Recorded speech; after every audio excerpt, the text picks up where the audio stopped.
Guérison intérieure.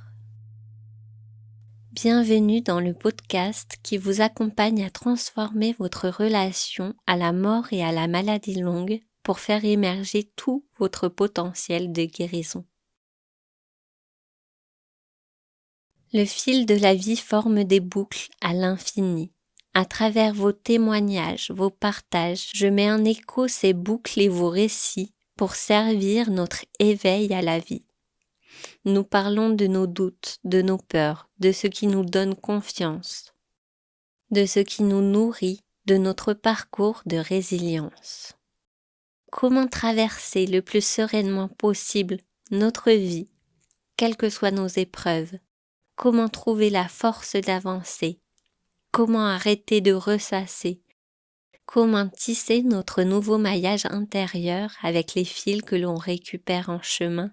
J'espère de tout cœur que vous trouverez dans cet espace de quoi nourrir ces questionnements, de quoi nourrir votre corps et votre âme de force et de calme pour progresser vers plus de sérénité. Je m'appelle Adèle, accompagnante dans le fil de votre vie.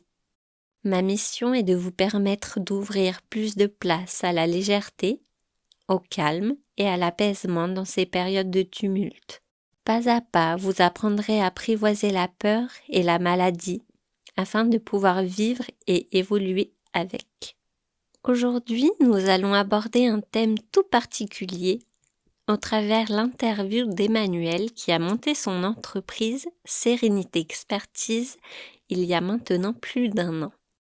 Se permettre de cheminer dans son deuil en se délestant des démarches administratives suite au décès d'un proche.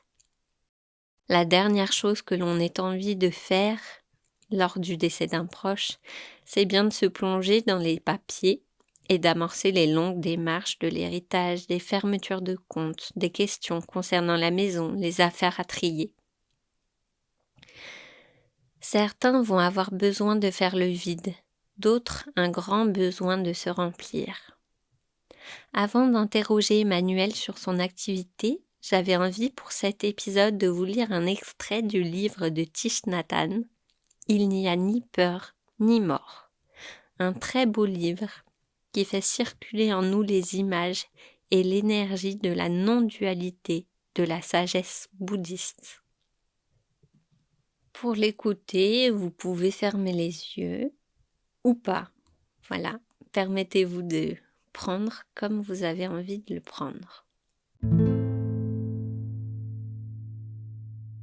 Les vagues sont l'eau. Quand vous regardez la surface de l'océan, vous pouvez voir les vagues qui s'élèvent et s'abaissent. Vous pouvez décrire ces vagues en disant qu'elles sont grosses ou petites, plus ou moins fortes, plus ou moins belles. Vous pouvez décrire une vague en termes de début et de fin, de naissance et de mort. C'est la dimension historique. Dans la dimension historique, nous sommes préoccupés par la naissance et la mort, ce qui est plus ou moins fort, plus ou moins beau, le début et la fin, etc. Avec le regard profond, nous pouvons voir que les vagues sont en même temps l'eau. Il se peut que la vague ait envie de découvrir sa véritable nature. La vague souffre peut-être de la peur et des complexes. Une vague dira « Je ne suis pas aussi grosse que les autres vagues, je suis opprimée. Je ne suis pas aussi belle que les autres vagues, je suis née et je vais mourir. » La vague souffre peut-être de ces idées. Mais si elle se penche pour toucher sa véritable nature, elle comprendra qu'elle est l'eau. Et sa peur et ses complexes auront alors disparu. L'eau est libre de la naissance et de la mort d'une vague. L'eau est libre des notions de grande ou petite, ou de plus ou moins belle. Seules les vagues peuvent être qualifiées de plus ou moins belles ou de plus ou moins grandes. Aucun de ces concepts n'est applicable à l'eau. Notre vraie nature est la nature de la non-naissance et de la non-mort. Nous n'avons nulle part où aller pour toucher notre véritable nature. La vague n'a pas besoin de chercher l'eau parce qu'elle est l'eau. Nous n'avons pas besoin de chercher Dieu, de chercher notre dimension ultime ou le nirvana, parce que nous sommes le nirvana, nous sommes Dieu.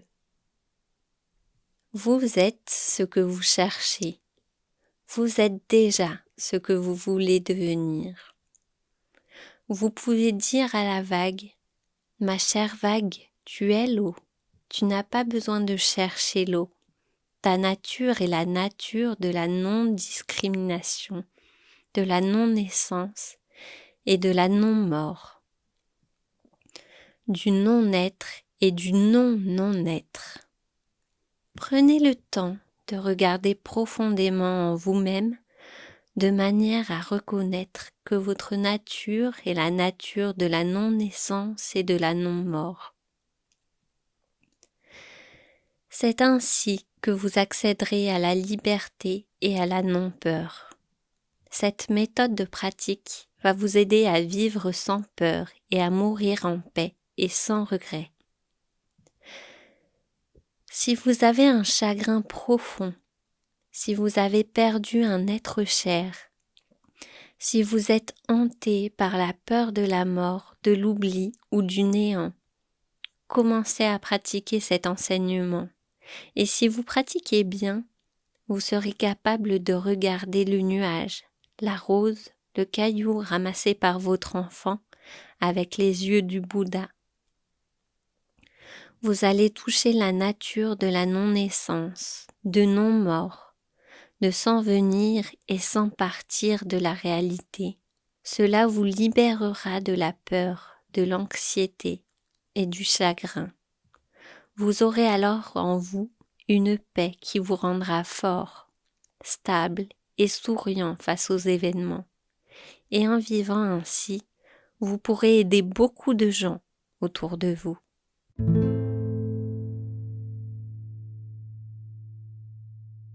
Voilà pour cette petite lecture avant d'entamer notre interview du jour. J'espère qu'elle vous a plu, qu'elle vous a parlé surtout en termes d'images, en termes de sensations. En tout cas, moi, c'est vraiment un livre que j'aime beaucoup et que je vous invite à lire. C'est Il n'y a ni peur ni mort de Thich Nhat Hanh. Maintenant, j'accueille Emmanuelle. Bonjour Emmanuelle et merci d'être présente aujourd'hui pour cette interview.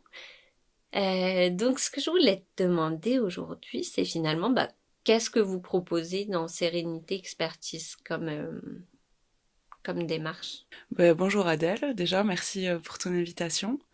Alors Sérénité Expertise, c'est du soutien administratif autour du décès. Donc c'est-à-dire qu'on s'occupe de tout ce qu'il y a à faire côté administratif pour les familles une fois le décès survenu, c'est-à-dire que ça va de la déclaration de décès aux pensions de réversion de retraite, à la recherche de droits financiers quand il y a des assurances vie, des capitaux décès ou des choses comme ça.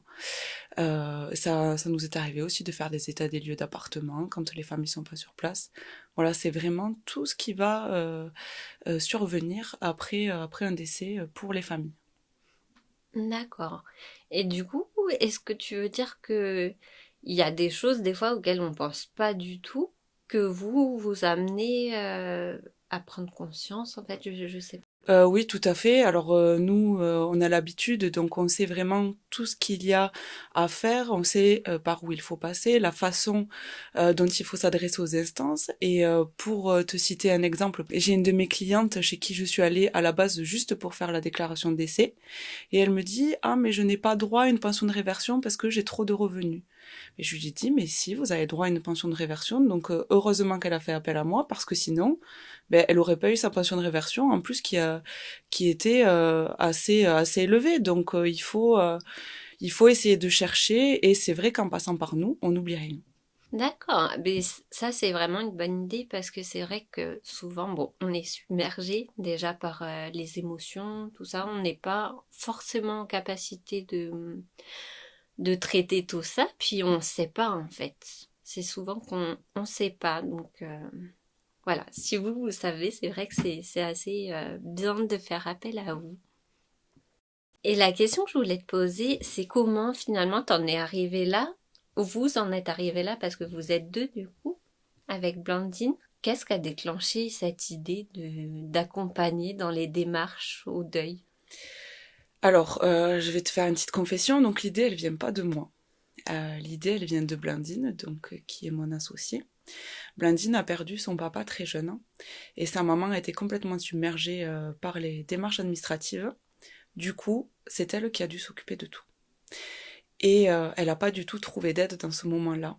Et elle a eu plusieurs décès en fait au cours de sa vie, et elle s'est rendue compte qu'il n'y avait rien de fait pour aider vraiment les familles à ce moment-là. Donc, elle s'était dit qu'elle allait vouloir faire ça.